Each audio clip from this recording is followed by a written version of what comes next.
Estamos de volta com o Informativo TVU e, como falamos no início da edição, o tema hoje do nosso jornal é sobre solidão. E para falar sobre o assunto, a gente traz aqui no nosso jornal Leonardo Abrão. Muito obrigado pela sua participação, Leonardo. Eu que agradeço a oportunidade de começar já janeiro, começar 2024, mais uma edição da campanha Janeiro Branco, falando sobre assuntos importantes para a saúde mental das pessoas. E esse tema é importante e para a gente começar, eu queria que você explicasse para a gente, para quem assiste o Informativo, o que é a solidão e quando a pessoa se sente solitária. Olha, esses últimos anos a gente falou muito sobre esse assunto, mas de uma forma que, na minha opinião, foi pouco produtiva, de maneira a realmente fazer com que as pessoas entendessem o que está acontecendo. Nós estamos vivendo, neste século XXI, estilos de vida muito individualistas. Isso tem a ver com várias questões, vários fatores, mas um dos principais fatores é o aceleramento, o desenvolvimento, a intensificação do modo de vida capitalista, que é voltado para um objetivo: produzir mercadorias, produzir produtos, produzir bens, produzir serviços e atingir o lucro. E as vidas humanas começaram a se resumir a isso. E quando a vida humana começa a se resumir ou a se reduzir apenas a essa perspectiva, do trabalho, do capitalismo, do lucro, da meta, do sucesso, o que faz com que os seres humanos tenham saúde, o que faz com que os seres humanos tenham melhores condições de vida, bem-estar emocional, qualidade de vida, que é afeto, diálogo, que é presença, que é estar junto, que é comunhão, que é comunidade, isso tudo está sendo deixado em quinto plano. E quando isso tudo, fraternidade, solidariedade, comunhão, comunidade, solidariedade, presença, atenção, diálogo, afeto, quando tudo isso é deixado de lado, o ser humano começa a viver o isolamento, o afastamento, o empobrecimento das suas relações. Isso vai criando esse clima de solidão, essa sensação de solidão, essa situação de solidão, em que as pessoas não conseguem compartilhar a vida e, a partir desse compartilhar, alcançar níveis satisfatórios de existência. E, na sua visão, isso atribui ao quê? A isso tudo, essa situação de vida acelerada, de vida coisificada. Tudo instantâneo, de vida voltada para o trabalho, o serviço, a produção de bens e o lucro, batimento de metas, para a vida material, essa vida voltada para aspectos materiais, para aspectos coisificados, em torno da mercadoria, em torno de produtividade, a cultura da produtividade ou do produtivismo, a cultura da performance, a cultura do batimento de metas a qualquer custo, a cultura do alcançar o sucesso a qualquer custo. Isso tudo vai criando sérias dificuldades para que nós possamos estar juntos. Todo o tempo é cronometrado, todo o tempo é controlado, tudo é protocolo, e os protocolos são em função de produtividade, de objetividade e a materialidade da vida. Isso vai afastando os seres humanos.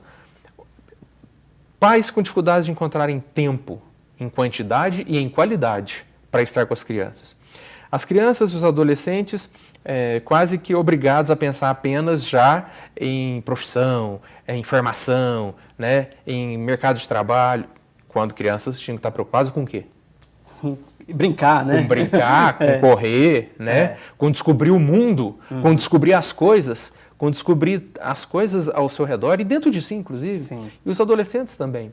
Então, vai havendo um esgarçamento dos sentidos saudáveis, vai havendo uma eliminação dos sentidos sensatos e razoáveis de existência, e tudo sendo imposto, empurrado por força de poderes econômicos fortíssimos, de poderes políticos fortíssimos, que têm as suas próprias intenções, que têm os seus próprios interesses. E não necessariamente essas intenções e esses interesses são os interesses da coletividade, ou são os interesses da subjetividade da individualidade humana. Quando uma empresa, quando uma ideologia mercantilista, ou quando uma ideologia capitalista se impõe dizendo que viver é bater metas, viver é alcançar o sucesso, viver é acumular patrimônio, e que para isso eu vou ter que me dedicar o máximo possível, vou ter que ser a melhor versão de mim, vou ter que dar o melhor de mim o tempo inteiro, onde é que eu acho espaço para cultivar amizades? Onde é que eu acho espaço para cultivar o ócio criativo? Como que eu vou ficar bem à vontade, para poder brincar mais, né? O tempo a mais, ali naquele momento em que acontece a surpresa, acontece a mágica, porque às vezes tem um tempo que o pai consegue ou a mãe consegue dedicar à criança, mas num tempinho a mais que talvez aquela espontaneidade acontecesse da mágica, né, da descoberta de um momento a dois. E às vezes esse tempo não tem, né? E às vezes esse tempo não tem. Com as crianças, ou com o marido, ou com a esposa, ou com os idosos, ou com os outros familiares, né, ou com colegas. Não tem tempo para fazer esporte. Né? Então não é à toa que nós estamos vendo não só a solidão, mas tudo que está, né, envolvido no processo. Muitos transtornos mentais, muito adoecimento emocional, muitos sentimentos de desesperança e de desânimo, muita síndrome de burnout, muita coisa machucando a psicologia humana. Nos Estados Unidos, inclusive, e quando a gente fala dos Estados Unidos, não é muito diferente de falar do Brasil, porque a cultura, né, ocidental é mais ou menos a mesma, já existe uma epidemia de solidão, já é um problema nos Estados Unidos, médicos, tá? Desde pediatras a geriatras, falando em epidemia de solidão. Isso também no Brasil. E isso reflete em vários aspectos. Aumento das taxas de suicídio, dos transtornos mentais de uma maneira geral, né? Infelizmente a gente está vendo muitos casos, né? No é uma Brasil coisa que também. não é noticiada no jornalismo, principalmente a gente, né, costuma dizer que... É um tabu muito grande, grande, um tabu, né? É um tabu muito grande. Mas infelizmente a gente tem visto muitas notícias sobre suicídio, né, Leonardo? E o Brasil está na contramão do mundo nesse sentido. Em relação aos transtornos mentais, não que a solidão seja um transtorno, mas ela é um fator de risco para transtornos mentais. Quando a gente fala nos fatores de risco para transtornos mentais, quando a gente fala nos próprios transtornos mentais e no suicídio, o Brasil está na contramão do mundo. Porque em muitos países as taxas de suicídio estão diminuindo. Isso a própria Organização Mundial da Saúde já tem apresentado. Países que adotaram medidas efetivas, né? E não pro forma em relação à prevenção. Mas no Brasil, nos Estados Unidos, aqui na América do Sul, Brasil, e na América do Norte dos Estados Unidos, nós somos aí os dois países que estão puxando as taxas de suicídio do mundo ocidental para cima. Então nós estamos na contramão do mundo. Tá e tem a ver com, né? tem a ver com tudo isso que eu estou te falando. Estilos de vida, ideologias de vida, sistemas de crenças, né? Scripts culturais, interesses políticos, interesses econômicos. Né? E uma questão, a solidão, ela tem a ver também com a geração? Com a certa idade ou não? Todas as idades? Não. É importante a gente entender que algumas faixas etárias, elas, em função dos costumes, das tradições, em função das características culturais da sociedade, elas tendem a gerar maiores oportunidades para a solidão do que outras. Por exemplo, uma coisa é a infância, que tem os irmãos, os primos, os vizinhos, os colegas de sala, os colegas de escola, né? Isso gera uma certa proteção, né, para a solidão. Na terceira idade, né, tem algumas pessoas que preferem falar velhice ou terceira idade, mas lá, né, na terceira idade, a nossa cultura isola, né, as pessoas que atingem aí 60, 70, 80 anos, né? Inclusive porque quando elas saem do mercado de trabalho, a visão cultural da sociedade é de que está fora do mercado de trabalho, não está mais atuando de maneira produtiva no mercado de trabalho, então perde o valor. Por isso que eu estou falando. As forças parece que até já é a capitalistas, primeira né? etapa do isolamento. Exatamente. Ali, né? Por isso que eu estou falando que as forças capitalistas, né, a maneira como a sociedade se organiza materialmente, gera esse entendimento de que não está no mercado de trabalho, então não é mais produtivo, então vamos afastar. E aí nós temos menos oportunidades para que as pessoas na terceira idade interajam umas com as outras. Aqui eu só abri um parênteses. A internet até ajuda muito, porque os nossos idosos têm criado grupos de WhatsApp, têm criado, né, grupos nas redes sociais, têm interagido pelas redes sociais como um antídoto, né, à solidão. Mas o que eu estava querendo dizer é que a infância está mais protegida da solidão. Apesar de que a gente está vendo solidão na infância também, em função disso tudo que eu estou te dizendo. Mas é menos comum solidão na infância do que na terceira idade. Quando eu te perguntei sobre essa questão de faixa etária, de geração, foi quando você falou de produtividade, metas, porque a gente vê muitos jovens, né, trabalhando, né, muito e acaba que não tem tempo para nada, né, para fazer o social, né? Sim. E isso atinge muito essa juventude de hoje em dia. O pessoal que está no mercado de trabalho, essa faixa etária aí que vai de 20 e poucos anos até aproximadamente 50, 55 anos, se não tomar cuidado, é arrastada, essa faixa etária é arrastada pelos valores, pelos princípios, né, pelas regras, pelos objetivos do mercado de trabalho, por isso que eu estou falando de forças econômicas, forças políticas, né, ideologias produtivistas, essa ideologia da performance, pode arrastar esse pessoal para uma vida sequestrada pela lógica do trabalho, da produtividade, do batimento de meta, da acumulação de patrimônio, né, e de repente a pessoa se vê aprisionada nessa camisa de força do hipercapitalismo, da hiperprodutividade, e de repente não tem tempo para namorar, para viajar, para jogar uma bola, para estar numa praça, né?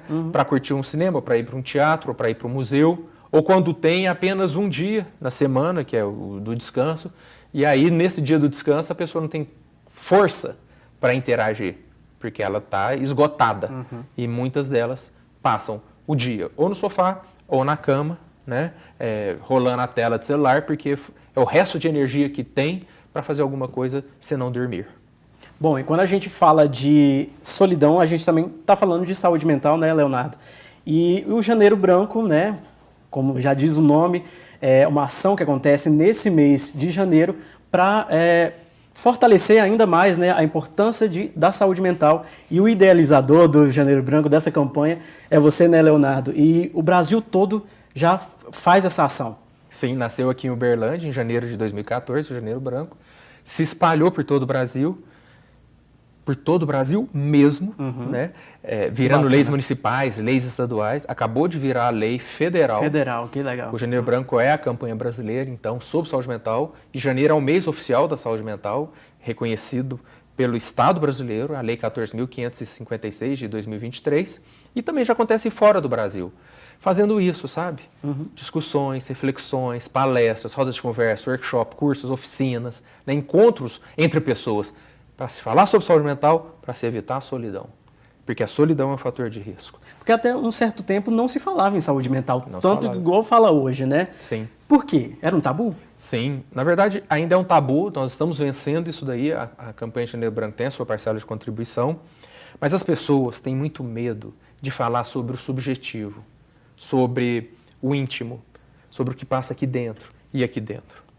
As pessoas têm muita dificuldade de olhar para dentro. Nós não temos uma cultura que invista em autoconhecimento, em autoestima, em autocontrole. Não temos, né? O que nós temos é um grande analfabetismo emocional. Sim. As crianças não têm aula sobre ciúmes, inveja, saudade, tesão, medo, frustração. Sobre sentimento, né? Sobre sentimentos, emoções. Os jovens também não. Ninguém, na verdade. Não se fala sobre isso, né? Em empresas, em igrejas. Não se fala, nem na mídia. Então, por quê? Desconhecimentos, tabus, medos, né? Receios, né? Fragilidades, defesa, vontade de esconder, de recalcar, de deixar de lado, ao invés de falar, peraí, você que está nos assistindo, todo mundo, todas as pessoas, independente de idade, de etnia, de gênero, de condição social, todos nós somos seres psicológicos, emocionais, mentais. Temos questões aqui dentro e aqui dentro. Sim. Dentro da barriga da mãe a gente já começa a ter questões. Então nós precisamos transformar isso numa cultura. Falar sobre saúde mental tem que ser uma cultura. Igual tem cultura do futebol, cultura da telenovela, cultura do carnaval. Falar muito sobre saúde mental. Solidão, frustração, medo, desejo, sucesso, saudade, simpatia, antipatia, tesão, afeto, diálogo, carinho, né? No casamento, no trânsito, na política, na escola, na educação. Falar sobre isso. Porque nós não somos feitos de ferro. O Freud, uma das forças, né, da psicologia, do psiquismo humano, dizia o seguinte: somos feitos de carne e osso, mas somos obrigados a viver como se fôssemos de ferro. E ninguém é de ferro. E Leonardo, é possível identificar alguém que está passando pela solidão e como ajudar essa pessoa? Olha, a solidão deixa marcas, né? A solidão é um fator de risco para que a pessoa desenvolva sentimentos dolorosos, como, por exemplo, o entristecimento, o desânimo, a desesperança, né? Inclusive, isso pode caminhar para uma depressão, isso pode caminhar, por sua vez, para uma ideação suicida, um desejo de desistir da vida, né? Um sentimento de desvalia, de desimportância. Então, é possível percebermos quando uma pessoa está dando sinais de isolamento, de distanciamento, de entristecimento e de desesperança. É possível perceber que a pessoa vai deixando de ter gosto, paixão pelas atividades que antes gostava, a pessoa vai modificando seus hábitos alimentares, seus hábitos de horário de dormir, hora de acordar, vai começando a ter problemas com isso. Algumas pessoas reagem com a indiferença, outras pessoas com a agressividade, que é uma forma, né, de lidar com sentimentos mal resolvidos dentro de si. Tem gente que parte para a agressividade, né, para a violência. Então, os sinais são visíveis. O problema é que, como a gente não tem uma cultura da saúde mental, nunca se fala sobre isso, ninguém aprende sobre isso. Nem a própria pessoa que está passando pelo problema, né? A gente naturaliza, a gente banaliza, né? A gente despreza e, de repente, a gente vê ou o suicídio, ou um infarto, que poderia ter sido prevenido, porque solidão é fator de risco para adoecimento no coração, né? Do coração. Os cardiologistas vivem falando sobre isso, né? Ou, de repente, a pessoa desenvolve comportamentos muito antissociais, porque ela começa a perder a habilidade até de interação mesmo. E aí eu estou falando de agressividade, né, por exemplo. Então, o importante é a gente entender, todos nós seres humanos somos passíveis de adoecimento emocional. Nós não somos feitos de ferro, como eu acabei de falar, somos passíveis de adoecermos emocionalmente. O importante é reconhecermos isso, aprendermos sobre isso e sabermos falar com as pessoas sobre isso. Sabermos estender as mãos e sabermos lançar o olhar para o outro. E avaliar, será que essa pessoa está precisando da minha ajuda, da minha companhia? E abrir mão de algumas coisas em benefício de outras, né? Afinal de contas, o bem que nós fazemos a uma pessoa é nosso advogado pela eternidade. Porque um dia essa pessoa pode ser a gente, precisando que um outro valorize e cuide da nossa saúde mental também. Certo. Leonardo, antes da gente encerrar a nossa entrevista, para quem quiser saber mais sobre o Janeiro Branco, onde procurar? Tem rede social para saber das ações? Só digitar Janeiro Branco no Google vai ver o tanto de coisa no Brasil e fora do Brasil acontecendo em nome, né, da campanha. Nas redes sociais, @Janeiro Branco, no site janeirobranco.com.br, você encontra informações e aprende como levar a campanha para dentro da sua casa, da sua empresa, da sua instituição, da sua igreja, ajudando a gente a construir essa cultura da saúde mental. E que bom que a campanha cresceu e está crescendo ainda mais, né? Cada vez mais, né? E com muita ajuda da mídia. Que bom. A mídia é parceira de primeira hora do Janeiro Branco. Que bom. Antes mesmo de começar janeiro, vem as entrevistas, vem os convites para se falar e a mídia ajuda a difundir. Então a gente é muito grato à mídia brasileira. A gente recebeu aqui no Informativo TVU Leonardo Abraão, psicólogo. Muito obrigado pelas informações, a sabedoria, né, sobre a solidão, como tratar a solidão, né, que é tão importante a gente falar e não se tornar um tabu, né, Leonardo? Sim. Muito obrigado. Eu agradeço a oportunidade, é muito importante a gente falar sobre isso. Uma boa noite para você.